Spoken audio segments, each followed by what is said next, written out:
going to be working on something called DOM manipulation, DOM manipulation. At least that's just what the assignment's called. I'll be honest, I don't know exactly what that means, but I know how the code works and I wanted to share it. So this code here was given to me, aside from, my name and the last modified date.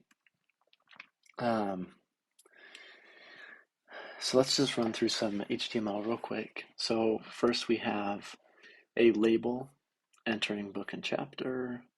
We've got an input section, a button, and then we have an empty list right here. So what we want the program to do is every time we enter a scripture, we hit add chapter and it'll show up down here. In fact, I have it working. I'll just show it real quick. So we do John 3:16. Oops. I add it, so I can add another one, Abraham. And when you click the X, it gets rid of it. So I'm actually going to show you a few fun things, and in particular, I'm going to show you how to get a red X that looks like this. So let's jump right in. So first, we're in the index.js. This right here is just a simple last modified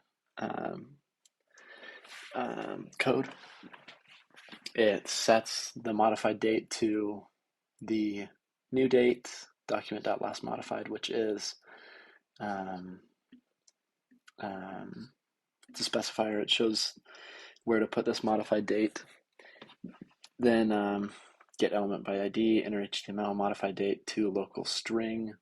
So that just says, the date, month, day, year, and time. If we didn't have the local string, it would just say this, everything you need to know, which is a little much. So I just like to keep it as local string. Okay. So first, when we're creating a program like this, we want to declare a few variables. So I've declared input as input, button as button, and list as UL. So these things, it just looks in the code, in the HTML, for things labeled input, button, and UL.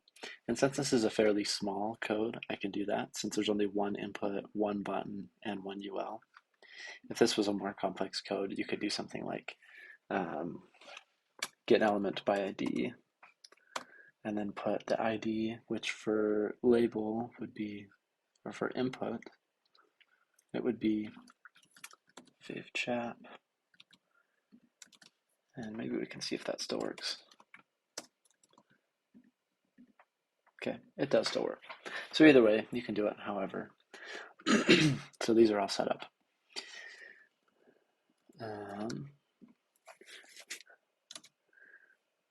Now, okay, the most important part is getting this button to work. And every time you click it, we want something to happen. So we add what's called an event listener. So we do variable name button add event listener, and it's listening for a click. And then I've just got an arrow function for all this down here. So let's run through it. So if the input value is not equal to blank, so essentially if the input value has words in it, we're going to let this new variable equal input.value. So now chapter holds whatever the user will type. And then down here, I just created two new elements, a new li where we can hold the chapter and the delete button that I talked about. And you specify those, create element li or create element button. This can be anything you want. It can be h1, it can be div or span, but for this case, we want a list. And the only way to set, or the most efficient way I've found so far to set chapter to be used in the code, remember, because chapter is the input value, which is what the user inputted, you just do li, which is this. So we're saying we're going to use this li here, dot text content equals chapter. So now here is where all of the text is held.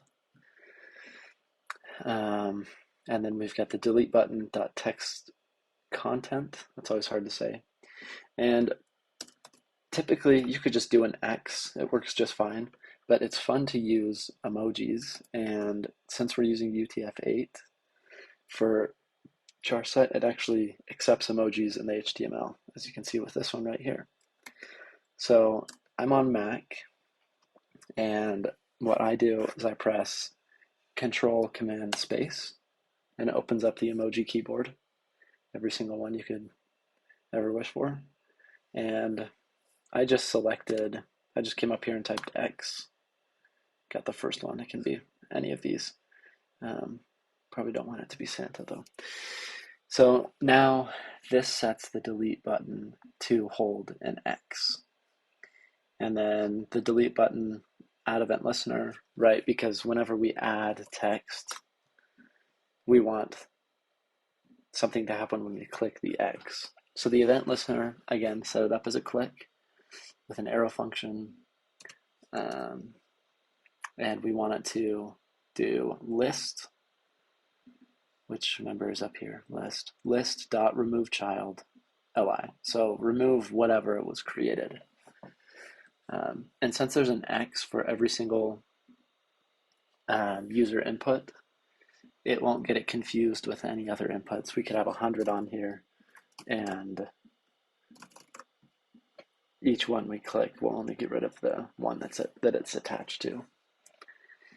And then here we have the append. This actually comes before this li.append child, delete button, and list.append child li. So this just appends a button to the li element that we created.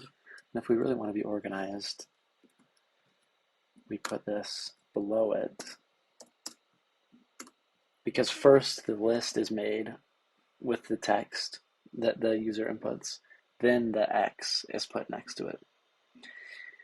And then again, we make sure that the input value is set to nothing. And input.focus, I'm pretty sure that just sends it back to the HTML or makes sure that we're working on the HTML. Not entirely sure. But this is how you add event listeners and what's called the DOM manipulation.